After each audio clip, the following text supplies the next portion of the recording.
గోవత్స ద్వాదశి. ఆశ్వేజ మాసంలో కృష్ణపక్ష ద్వాదశి గోవత్స ద్వాదశి. శ్రీ లక్ష్మీదేవితో సమానంగా భావిస్తూ గోమాతను ఆరాధించడం అనాదిగా వస్తున్న ఆచారం. గోవు దేవతా స్వరూపం. ఆవు భారతీయులకు పవిత్రమైన జంతువు. అటువంటి గోవును పూజించే పర్వదినమే గోవత్స ద్వాదశి. గోవత్స ద్వాదశి పండుగ వెనుక ఒక పురాణ గాథ ఉన్నది. పూర్వం భృగు మహర్షి ఆశ్రమానికి మునులందరూ చేరి శివుడిని ప్రత్యక్షం చేసుకోవడం కోసం తపస్సు ప్రారంభించారు. కొంతకాలానికి వారి ప్రార్థనను మన్నించి శివుడు వృద్ధుడి రూపాన్ని ధరించి పార్వతీదేవిని గోవుగా, కుమారస్వామిని దూడగా మార్చి వెంటబెట్టుకుని భృగు మహర్షి ఆశ్రమానికి చేరారు. మహర్షులు వృద్ధుడిని ఆహ్వానించి అతిథి మర్యాదలు చేశారు. వారి సేవలను స్వీకరించారు వృద్ధుడు. మహర్షులారా, నేను జంబూ క్షేత్రమునకు వెళుతూ ఉన్నాను. 2 రోజులలో తిరిగి వస్తాను. అంతవరకు గోవును జాగ్రత్తగా చూస్తూ ఉండండి అని మహర్షులకు చెప్పాడు ఆ వృద్ధుడు. అందులకు వారు అంగీకరించారు. దీనితో వృద్ధుడి రూపంలో ఉన్న శివుడు ఆశ్రమం నుంచి వెడలారు. 2 రోజుల తర్వాత శివుడు పులి రూపం ధరించి ఆశ్రమంలో ప్రవేశించి ఆవు దూడలపై దాడికి ప్రయత్నం చేశారు. ఆవు దూడలు భయంతో అరవసాగాయి. మహర్షులు కూడా ఆర్తనాదాలు చెయ్యసాగారు. చివరకు భృగువు బ్రహ్మదేవుడు తనకు ప్రసాదించిన గంటను మోగించారు. దీనితో పులి వెనకడుగు వేసింది. పులి మాయమై శివుడు ప్రత్యక్షం అవడంతో శివుడికి దర్శనమైందని సంతోషించిన మహర్షులందరూ ఆవు దూడలను పూజించారు. ఆ రోజే ఆశ్వేజ మాసం బహుళ ద్వాదశి. తరువాత గోవు దూడలు పార్వతి కుమారస్వామిగా మారారు. శివుడు మహర్షులను ఆశీర్వదించి పార్వతీ కుమారస్వాములను వెంటబెట్టుకుని కైలాసానికి వెడలారు. ఈ విధంగా చేసిన ఆశ్వీజ బహుళ ద్వాదశి నాడు గోపూజ చేయడం ప్రారంభించారని పురాణ కథనం. కాగా గోవును పూజించడం వల్ల సకల దేవతలను పూజించిన ఫలం, గోవును ప్రదక్షిణ చేయడం వల్ల భూప్రదక్షిణ చేసిన ఫలం లభిస్తుంది. గోమాతలో ముక్కోటి దేవతలు కొలువై ఉంటారని పురాణాలు కూడా వెల్లడిస్తూ ఉన్నాయి. గోముఖంలో వేదాలు, కొమ్ములలో శివకేశవులు, వాటి చివర ఇంద్రుడు, నుదుట ఈశ్వరుడు, చెవులలో అశ్వినీ దేవతలు, కళ్ళలో సూర్యచంద్రులు, దంతాల్లో గరుత్మంతుడు, నాలుకపై సరస్వతీదేవి, ఉదరంలో సుబ్రహ్మణ్య స్వామి, పూర్వభాగంలో యముడు, పశ్చిమ భాగమునందు అగ్ని, దక్షిణ భాగంలో వరుణ కుబేరులు, వామభాగంలో యక్షులు, ముఖంలో గంధర్వులు, పొదుగులో చతుస్సాగరాలు, పాదాగ్రంలో ఖేచరులు, గోమయంలో లక్ష్మీదేవి ఉంటారని శాస్త్రాలు వెల్లడిస్తూ ఉన్నాయి.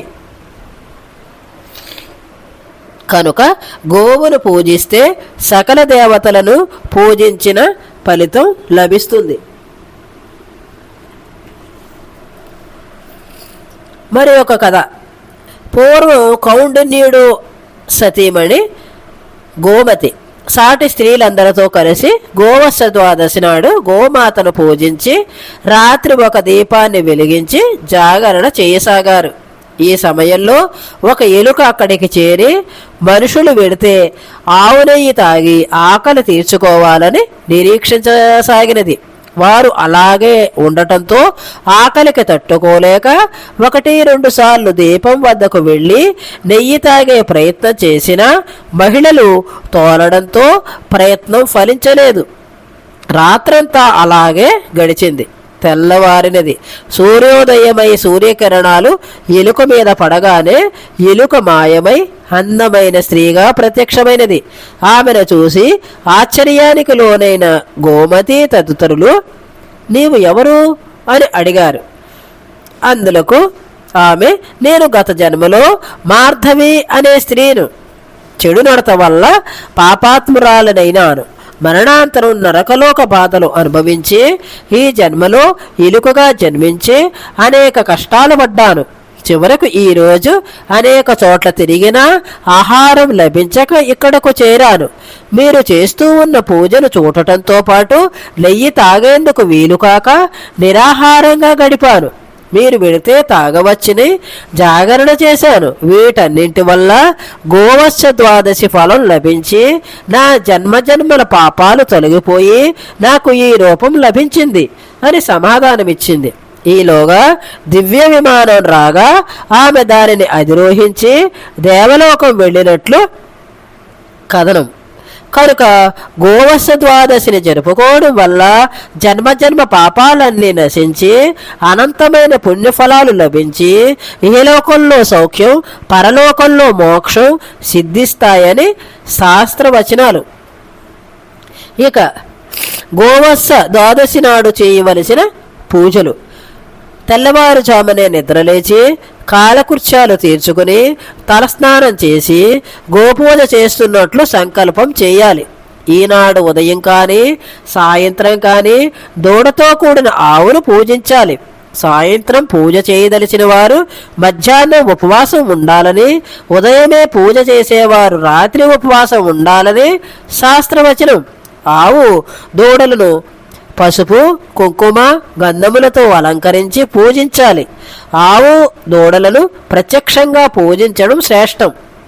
అవకాశం లేని వారు బియ్యపు పిండితో కానీ లేదంటే పసుపుతో కానీ విగ్రహాలను చేసుకోవాలి. రాగి వెండితో చేసిన విగ్రహాలు లేదంటే చిత్రపటాన్ని పూజా మందిరంలో ఉంచి పూజించాలి. పూజానంతరం ఈ శ్లోకాన్ని చదువుకోవాలి. క్షీరోదానవ సంభూతే సురాసుర నమస్కృతే సర్వదేవమయే మాతః గృహణారోగ్యం నమోస్తుతే అనే శ్లోకాన్ని పఠించి గోపాదాల వద్ద అర్ఘ్యం ఇవ్వాలి.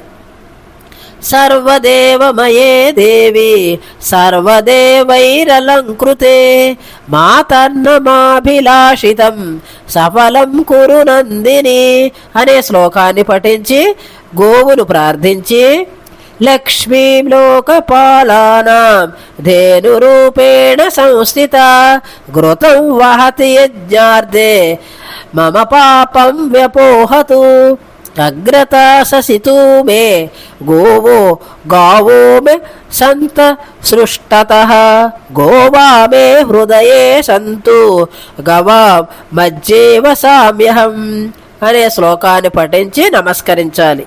ఈ విధంగా పూజించటంతో పాటు గోవు సంబంధమైన పాలు పెరుగు వెన్న నెయ్యి మజ్జిగ వంటివి ఆ రోజు భుజించరాదు. నూనెతో వండిన పదార్థాలను కూడా ఆ రోజు స్వీకరించరాదు. మినుములతో వండిన ఆహారాన్ని భుజించటంతో పాటు బ్రహ్మచర్యాన్ని పాటించి జాగరణ చేయాలని శాస్త్రవచనం.